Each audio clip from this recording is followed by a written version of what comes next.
Morning, everyone. Morning. While House Democrats are working to grow the middle class and drive down the high cost of living in the United States of America, Republicans continue to betray the middle class. Last year, all we heard from House Republicans is how they were going to drive down the high cost of living in the United States of America. Housing costs are too high, grocery costs are too high, child care costs are too high, utility costs are too high, and insurance costs are too high. America is undoubtedly too expensive.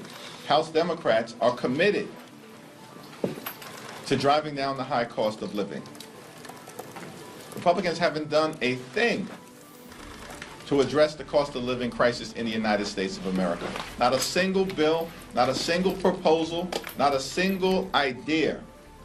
And the Congress started on January 3rd. What are they waiting for at this point in time? The reality is House Republicans and Donald Trump and Senate Republicans have no interest in bringing down the high cost of living. Costs aren't going down, they are going up. The price of eggs in the United States of America is out of control.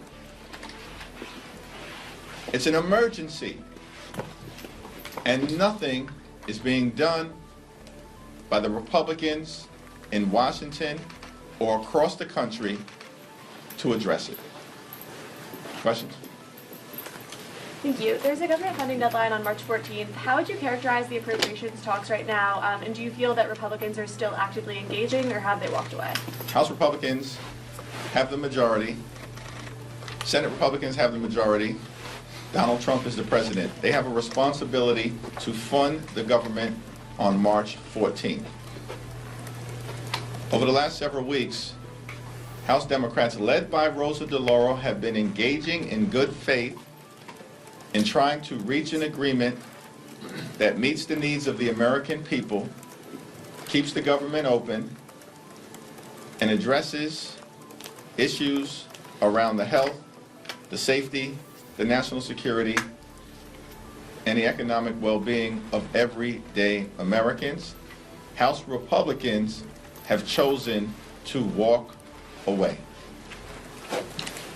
Touring with CBS News, Speaker Johnson said that you guys delivered or contributed proposals to the budget bill that are just non-deliverables in his mind. What are some of the things that you guys were considering, and what have conversations been since that rejection? I have no idea what the Speaker of the House of Representatives is talking about in terms of the budget or the spending agreement. At the end of the day, House Democrats believe that urgent action is needed to drive down the high cost of living in the United States of America and to protect Medicaid from the devastation that House Republicans are trying to bring to children, people with disabilities, and seniors in nursing homes and long-term care. House Democrats have made clear we're going to protect and defend Social Security and Medicare. We've also made clear that we will defend nutritional assistance to children, seniors, and veterans at a time when grocery prices are through the roof. Yet House Republicans want to take away nutritional assistance from everyday Americans who they promised to help and are doing everything to hurt. Thank you, Mr. Leader. Next week, you all will be out on recess. It'll be an opportunity for you all to talk to your constituents and let them know what you all have been up to. What's the message going to be to your constituents? What's the expectation that you have of the members of the caucus to be connecting with their constituents, having events, really pushing forward the message that you've been pushing forward over these last few days? Every opportunity to be back home in the district is a welcome opportunity to engage with the people that we are privileged to represent, to make it clear that House Democrats are fighting hard to drive down the high cost of living, secure the border, while defending dreamers, farm workers, and families, and make sure that we are keeping our communities safe. At the same time, the people of America are understandably alarmed at the parade of horribles and the extremism that is being relentlessly unleashed on the American people by this far-right administration. We were told that grocery prices were going to decline on day one of this administration. On January 20th, grocery prices were going to decline. Why hasn't that happened? In fact, costs are going up, they're not going down.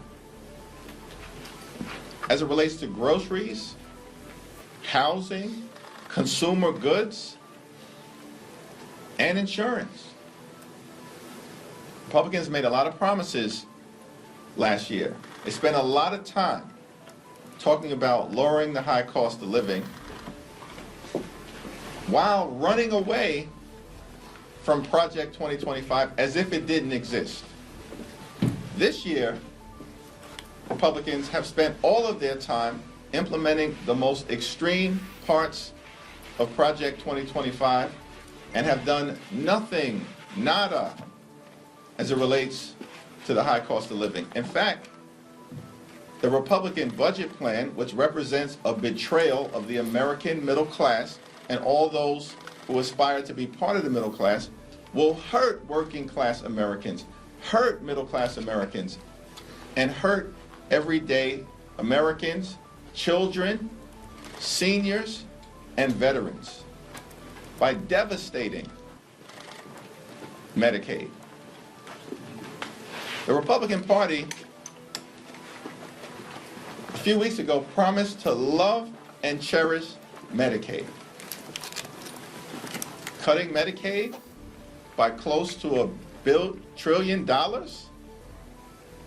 is an example of loving and cherishing Medicaid. It's an extraordinary statement that was made, and Republicans are doing the exact opposite. In their budget markup right now. This is an argument that you made and other Democrats made all last year, and the voters didn't go for it. Why should they think it's different? They didn't think Democrats could lower prices, do all these things. Is it just because you're going to say that the Republicans were lying now and Donald Trump was lying? I think under the previous administration, progress was made in certain areas, particularly as it relates to the high cost of life-saving prescription drugs. But at the same time, it's also clear that so much more needs to be done. There is no debate that can be legitimately had in the United States of America as it relates to the cost of living. The cost of living for working families and middle-class Americans and seniors is far too high. The problem is that Republicans, despite all of their grandiose promises, have done nothing to lower the high cost of living. In fact, the cost of living is going up. With a Republican president, a Republican House, and a Republican Senate. Yes, that's a problem. And we will continue to be clear that in the absence of that changing, Republicans should be held accountable for their failure to deliver on improving the quality of life for everyday Americans.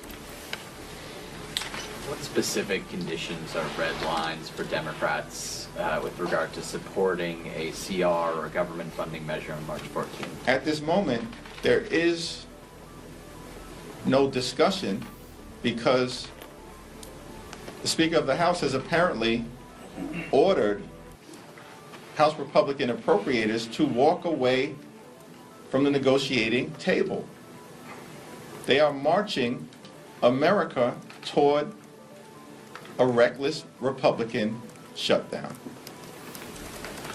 Second row. Linda McMahon is testifying in the Senate today, and Trump has said he's interested in shutting down the education department. Despite not being in the majority, are there any specific plans from Senate or House Democrats to protect the education department going forward?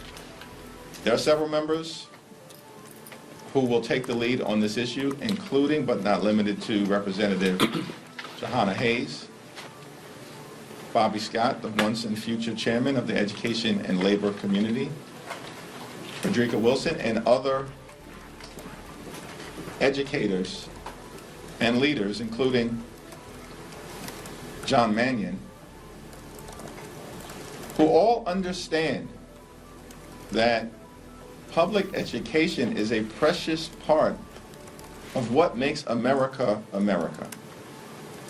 We have a responsibility and an obligation to stand up for our children, low-income children, working-class children, and middle-class children, all of whom would be hurt by the closure of the Department of Education. It's a reckless, foolish, and vicious suggestion, all at the same time. Here's the thing. The Department of Education can only be shut down legislatively because the Department of Education was established by an act of Congress. Where are the House Republicans to stand up for the people and the children and the teachers and the educators that they represent? Where are the House Republicans? They're missing in action on all of these fights, or actively supporting ending America in terms of our civility and unity as we know it. Where are the House Republicans? It's a question that should be asked of them. House Democrats are going to be united in this fight on any issue. It only takes 3 Republicans in the House to stop bad things from happening and to move forward legislatively so that we can get good things done for the American people. It only takes 3 House Republicans on any issue. These are questions that should be asked of the House Republican leadership, who are busy bending the knee to Donald Trump and Elon Musk. Thanks, Mr. Leader. Your colleagues in the New York delegation have called Mayor Adams compromised, and that the president has him on a, quote, short leash because of the outstanding threat of charges being reinstated. Do you share those concerns?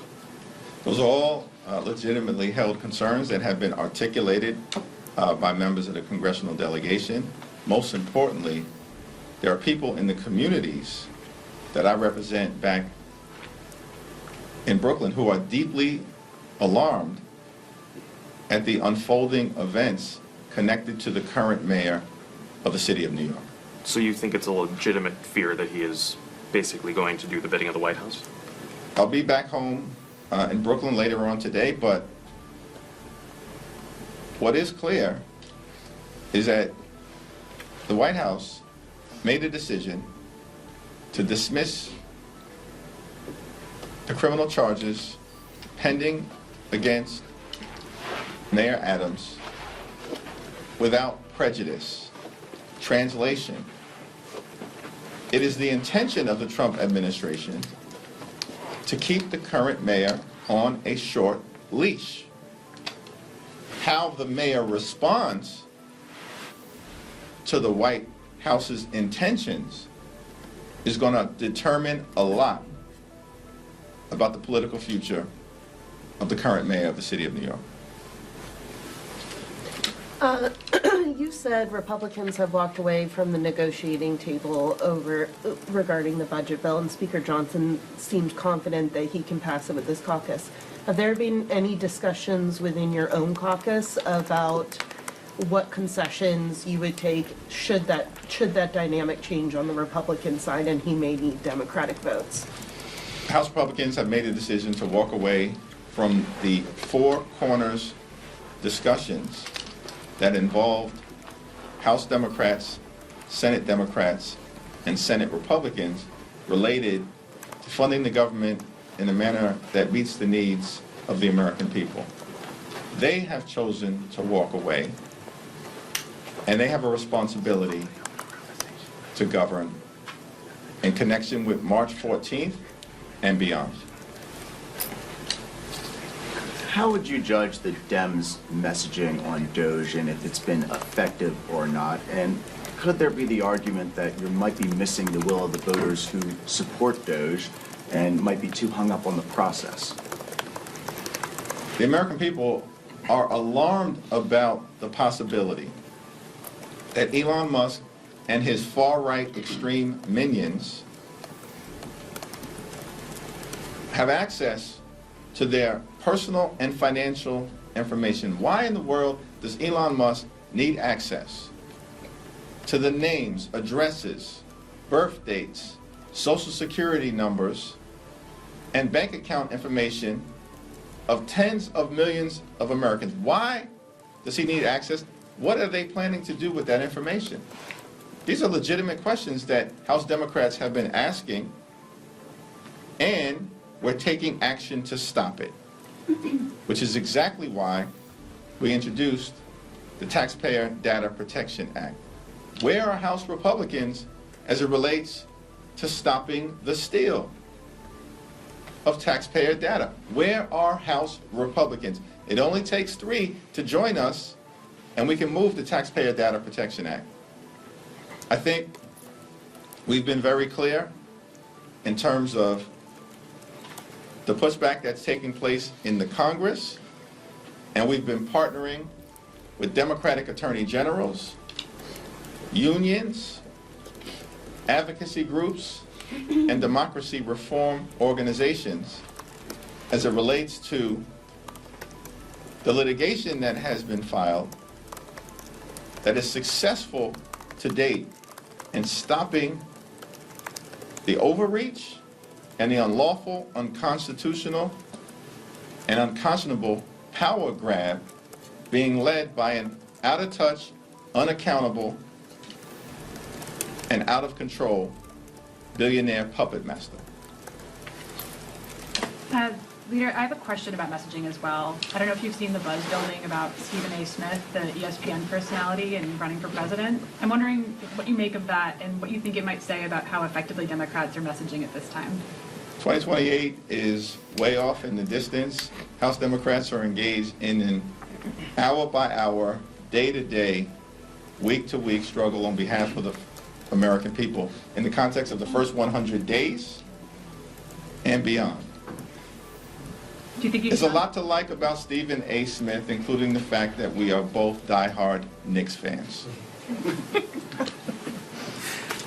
Leader Jeffries, in regards to Attorney General Pam Bondi's announcement yesterday, I want to get your perspective on the Department of Justice lawsuit against Governor Hochul, and what role do you think, if not just the New York congressional delegation, but Democrats in general, what kind of role do you think you need to play in addressing the tensions between state and federal immigration policies if they're going to overreach like this? I have not had the opportunity to speak with Governor Hochul about this issue or Attorney General Tish James, but I expect that there will be a forceful response to this overreach by the Department of Justice.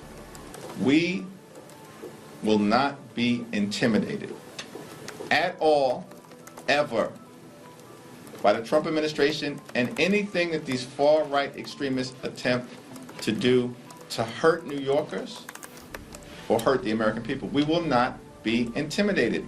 What in our record suggests, particularly as it relates to the House of Representatives, that this crowd over there will intimidate us? What in our record suggests that?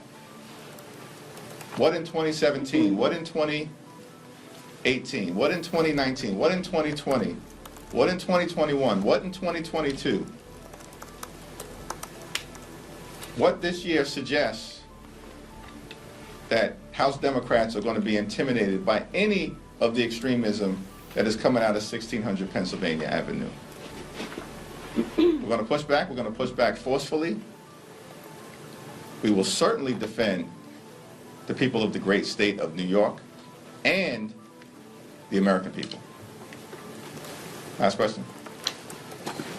As recently as yesterday, top appropriators were saying that talks were still going and that they were hopeful they could get a deal by March 14th. What changed? That's a question that needs to be asked of the Speaker of the House of Representatives. They are in disarray over there. Senate Republicans are arguing with House Republicans. House Republicans are arguing with each other. House Republicans aren't clear. Should they take orders from Donald Trump or Elon Musk or both? They are flailing over on the House Republican conference side and then trying to project otherwise. Yesterday, House Republicans walk away from the negotiating table. You've now shown America it's all on you. Thank you. Thank you.